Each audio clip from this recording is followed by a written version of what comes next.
Federal government begins evacuation of Nigerians from Lebanon.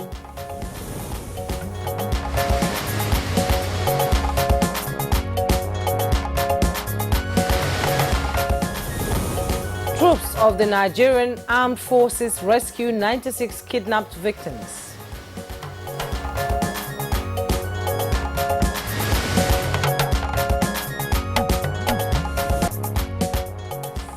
NTA arrest Canadian lady at Lagos airport with hard drugs, intercept opioids worth 96 billion in Rivers State.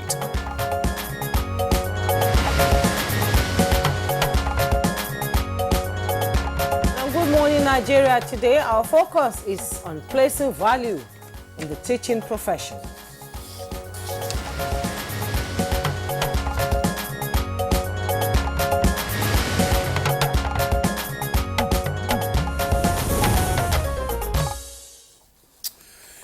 Well, let me begin by asking, do you still remember your first teacher in school? Sort of. Well, I'm just trying to recollect the name of my primary school teacher. I think her name is Mrs. Olusanya because she taught us from primary 1 to 6. Well, I'm trying hard to remember mine, but I think I can still get her name. I have to say with all sense of seriousness that we must appreciate this group of persons who patiently nurtured us and taught us how to read and write. Exactly, and you know, teachers are really some of the most important members of the society because they inspire young people and even old people to ensure they succeed in life.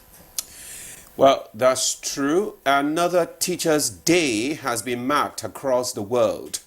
And in Nigeria in particular, the same issues confronting teachers are being raised again. This time, attention is focused on giving more value to the teachers and teaching profession in Nigeria. Now, the Minister of Education, Professor Tahir Mamman, reiterated government's commitment to improving the welfare of all Nigerian teachers, in addition to other efforts targeted at making the teaching profession more rewarding and not waiting to go to heaven first, you know. Yeah, it's here on earth that you get your reward. Also recall that in 2020, the service year for teachers in Nigeria was extended from 35 years to 40 and 60 to 65 years, whichever comes first. And plans are also still on the way to implement a new salary scheme for Nigerian teachers. But this group of people are still confronted with many challenges. Yeah, you're right. So many challenges. Some of these include poor working conditions and salaries, poor infrastructure such as classrooms, libraries, and other educational resources, lack of practical training and hands-on experience for aspiring teachers, limited access to better professional opportunities, to mention just a few. Exactly, and reports indicate that the Teachers Registration Council of Nigeria has about 2.3 million teachers on its register. These are mostly government employees. These teachers, alongside their counterparts in the civil service, still await the implementation of the new minimum wage. Some of their counterparts actually, some are getting paid already, the new minimum wage. Okay, that's good news, actually, it's jarring.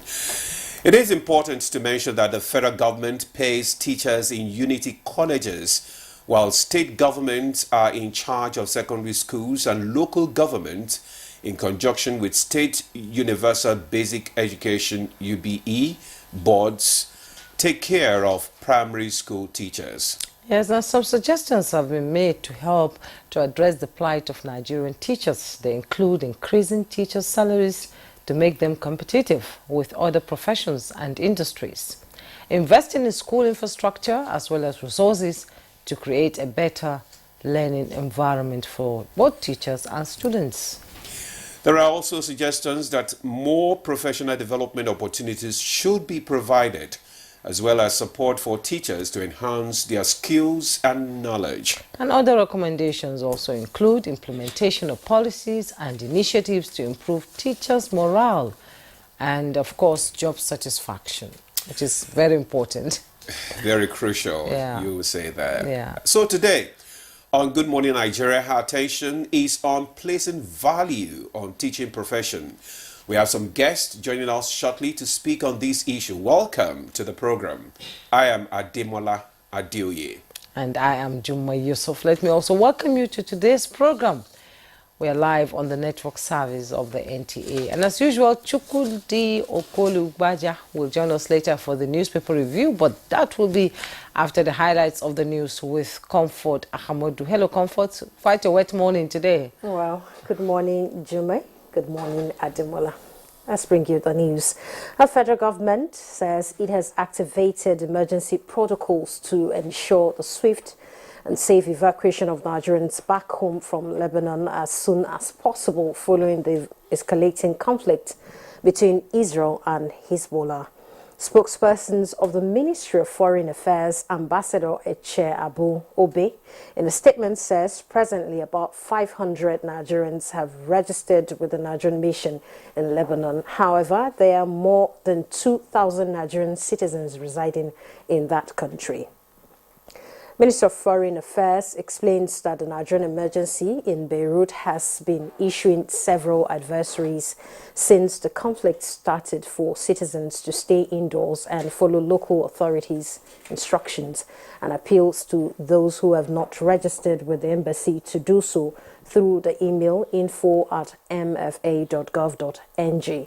And this is in collaboration with the Presidency, National Emergency Management Agency, Department of State Services, the National Intelligence Agency, Nigerian Immigration Service, Nigerians in Diaspora Commission, and other relevant bodies. And the statement adds that the Foreign Affairs Ministry is coordinating the evacuation exercise to ensure the safe return of Nigerians from that country. Troops of the Nigerian Armed Forces have rescued 96 kidnapped victims, eliminated 118 and arrested 97 terrorists. In a statement, the Director of Defense Media Operations, Major General Edward Buba, says troops in the South-South region of the country also recovered 87 assorted weapons and 2,244 assorted ammunition within the last 7 days. The Defense Headquarters assured that the armed forces will continue to develop strategies to defend the country and protect citizens from security threats. Meanwhile, a 41-year-old Canadian lady, Adrienne Munjo, has been arrested by operatives of the National Drug Law Enforcement Agency, NDLEA, at the Murtala Mohammed International Airport, Ikeja, Lagos, for importing large consignment of Canadian loud, a strong strain of synthetic cannabis. The suspect was arrested during the inward clearance of the passengers on KLM airline flight from Canada at the Terminal 1 of the Lagos Airport on Thursday, 3rd of October. During a joint examination of her 3 bags, Adrienne, who was coming to Nigeria for the first time, was found with 74 parcels of the illicit substance weighing 35 or more than 35 kilograms, and that's stuffed in 2 of her 3 bags. In a statement, she claimed she was recruited to traffic the consignment through an online platform for 10,000 Canadian dollars. Upon successful delivery in Lagos, she said she took the offer because she needed the money to pay for her ongoing master's degree program in Canada.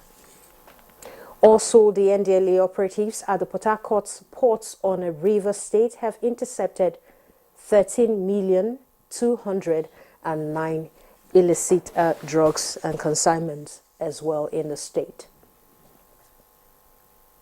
Last news, stay tuned for Good Morning Nigeria with Ademola and Jumai after this break. And today we're talking about teachers.